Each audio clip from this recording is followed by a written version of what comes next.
परमेश्वर की अति पवित्र नाम की स्तुति हो। कल से कोविड-19 कोरोना वायरस से संबंधित एक सीरीज ऑफ डिस्कशन हमने शुरुआत किया है। कल हमने लॉकडाउन के बारे में कुछ बातें ध्यान किया। आज हम ध्यान करेंगे सोशल डिस्टेंसिंग। ये जो शब्द जब से लॉकडाउन शुरुआत हुआ, कोरोना वायरस के बीमारी फैलने लगा, तब से हम बारंबार सुनने वाला एक शब्द है। What is social distancing? Hindi में मैंने इनका अर्थ को ढूंढा। हम उसे कह सकता है कि हम सामाजिक दूरी बरकरार रखें।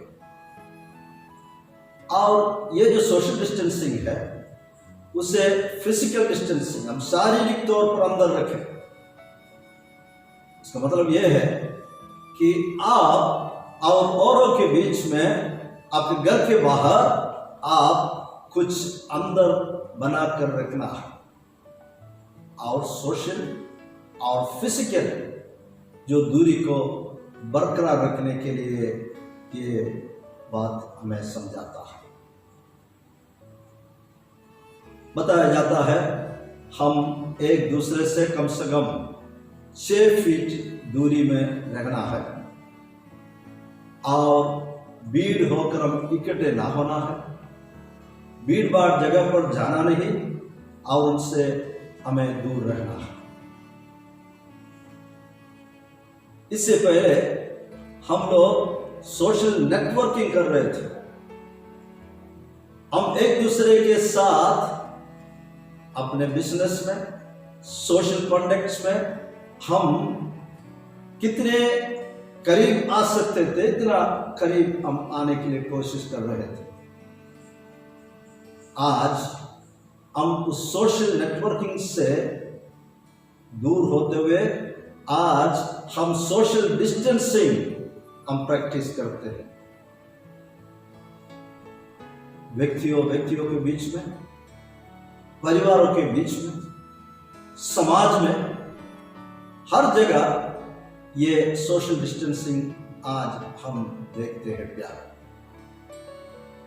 लेकिन एक परमेश्वर के बच्चे के जीवन में it is social distancing but not God distancing.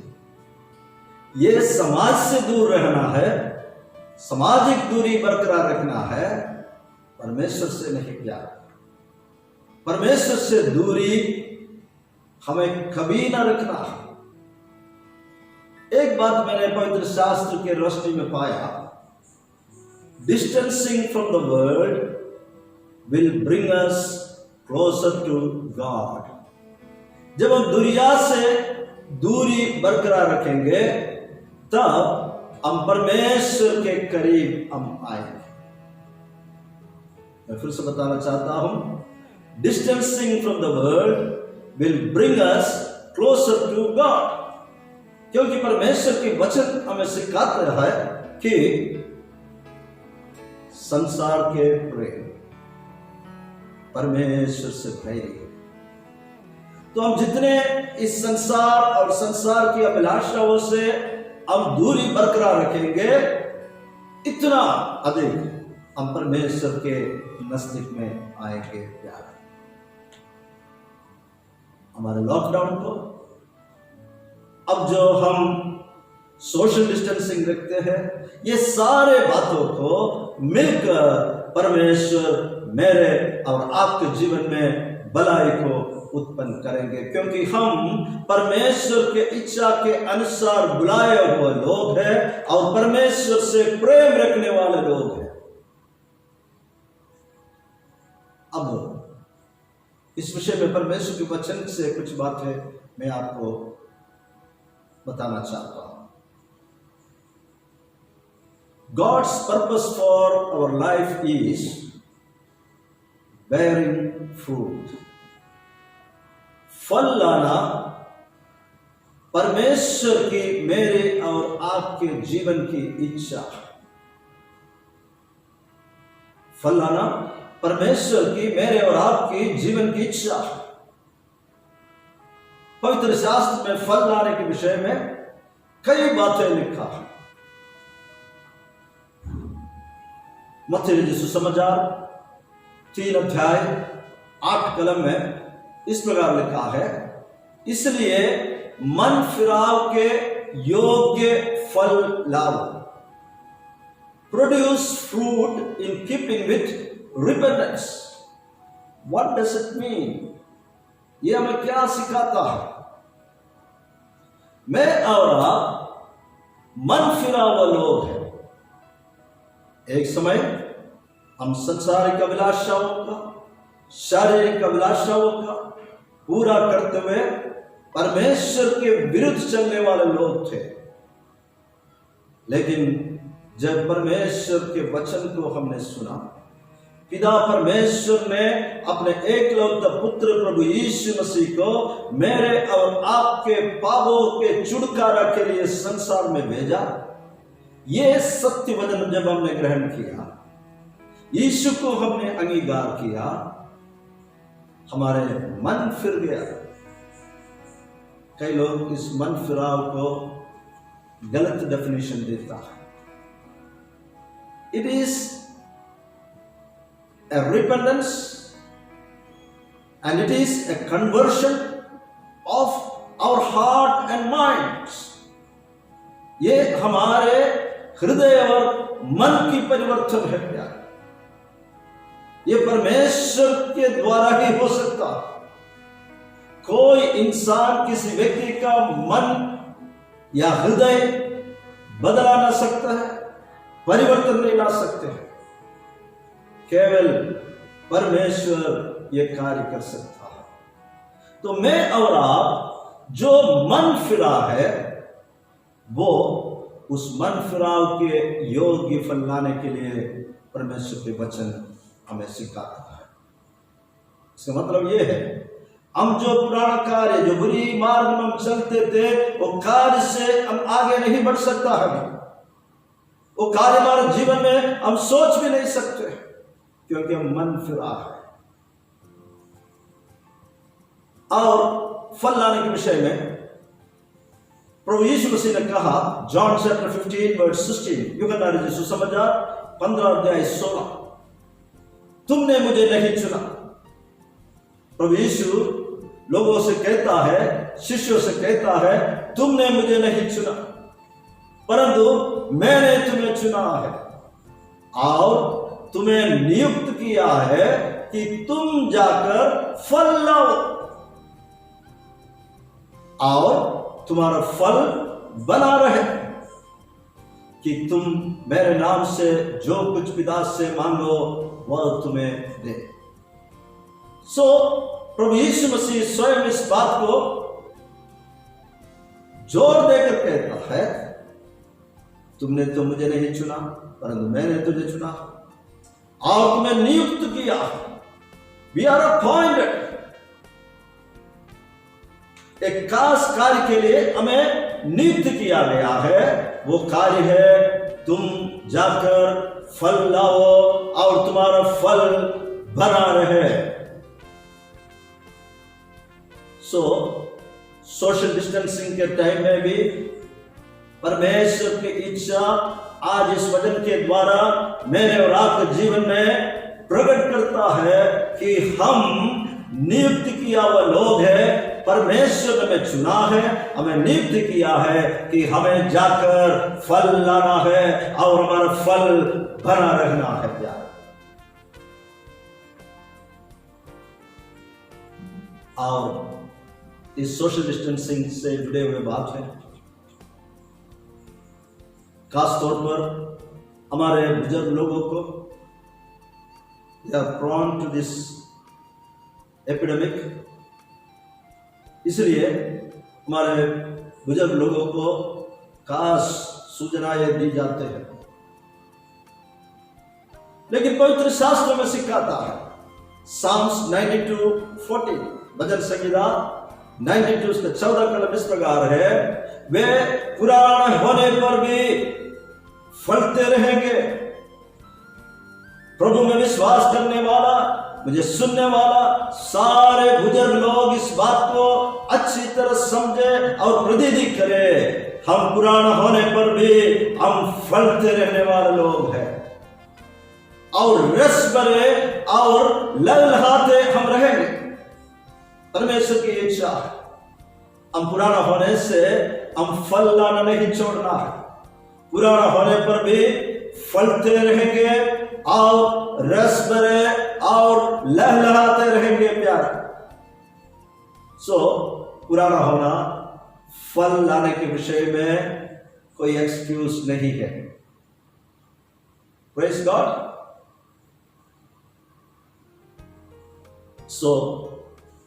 ये सोशल डिस्टेंसिंग जो सरकार और हमारा अधिकारी हमें निर्देश देते रहता है, उसको हमें पूरे तरह पालन करते हैं। और churches closed, all our gatherings are closed, हमारे चर्च टेम्पररी बंद है, हमारा इकट्ठा होना भी बंद है और हम ऑनलाइन यूट्यूब के द्वारा आपकी आत्मिक जरूरत है पूरा करने के लिए पूरी कोशिश करते रहता है। ये सब कुछ अच्छा है, it's good, but we must know that it is a temporary means.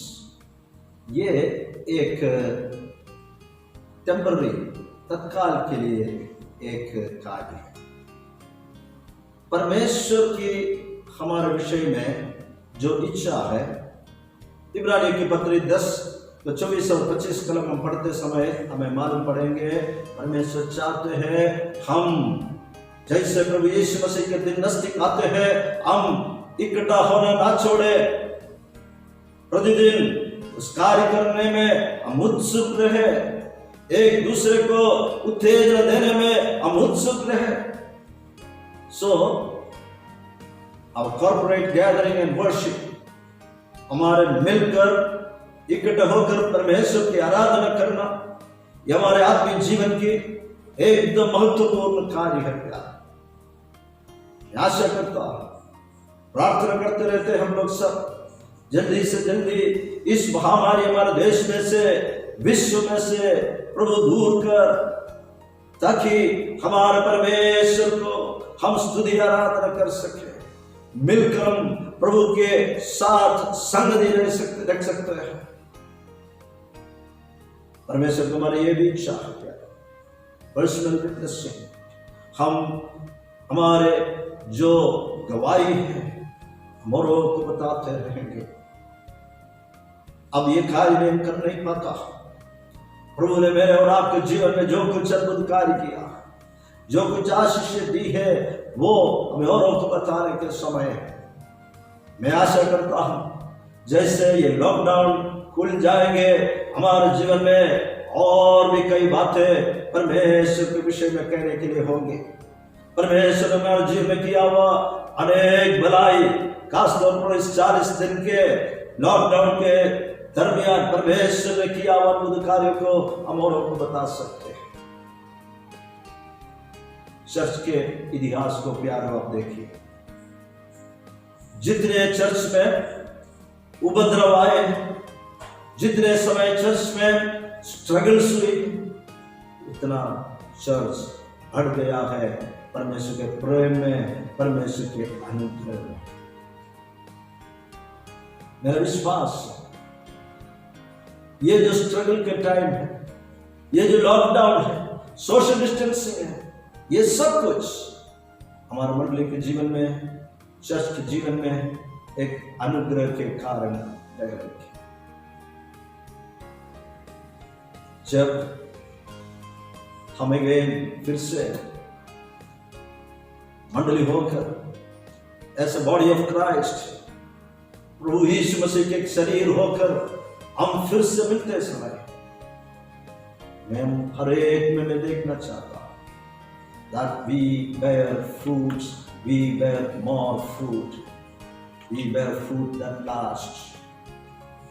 मैं देखना चाहता हूं कि मैं और आप फल लाने वाला बनेंगे, फल लाते रहेंगे, अधिक फल लाते रहेंगे और हमारा फल स्थिर रहेंगे।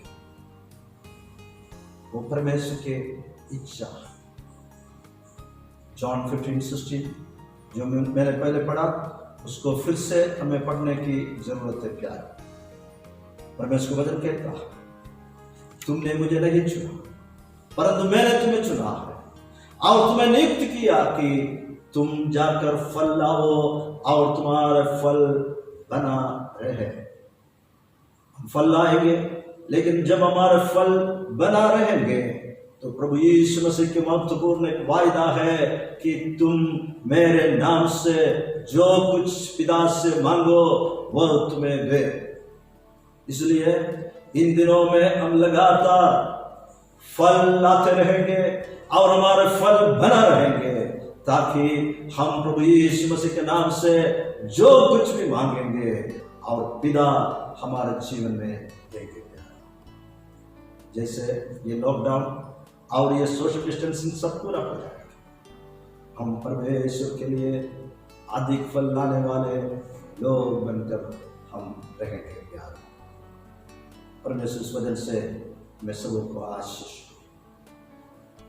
अगर आपको ये कार्यक्रम अच्छा लगते हो, please subscribe our channel on YouTube, the Indian community church. आपको मालूम है यूट्यूब के सारे चैनल फ्री सब्सक्रिप्शन है। आपके प्रार्थना के विषय, आपका व्यूज एंड कमेंट्स हमारे जो लास्ट जो स्लाइड है उस पता पर आप बता दीजिए, हम आपको सुनना चाहते हैं। आइए प्रार्थना करें, हमारे आंखें बंद करें। प्रेम और अनुग्रहकारी स्वर्गीय पिता, फिर से परमेश्वर तूने मैं एक और सुंदर दिन और सुबह का समय दिया और तेरा पवित्र वचन से हमसे बातें की। हम फल लाने वाले रहेंगे और हमारा फल स्थिर रहेंगे, ताकि हम जो कुछ भी यीशु के नाम में पिता से मांगेंगे परमेश्वर में देंगे। वचन सुनाओ प्रत्येक भाई बहन बच्चों के लिए धन्यवाद करते हैं, हमारे देश के लिए, पूरे विश्व के लिए फिर से प्रार्थना करते हैं। इस विश्व महामारी से जल्दी से जल्दी में छुटकारा दे। सारी याद और महिमा सब कुछ हम तुझे देते हैं, यीशु का प्रिय नाम में मांगते हैं, सुनो और ग्रहण कर स्वर्गीय पिता। आमेन। गॉड्स पीपल से आमेन। परमेश्वर के लोग कहे आमेन। धन्यवाद।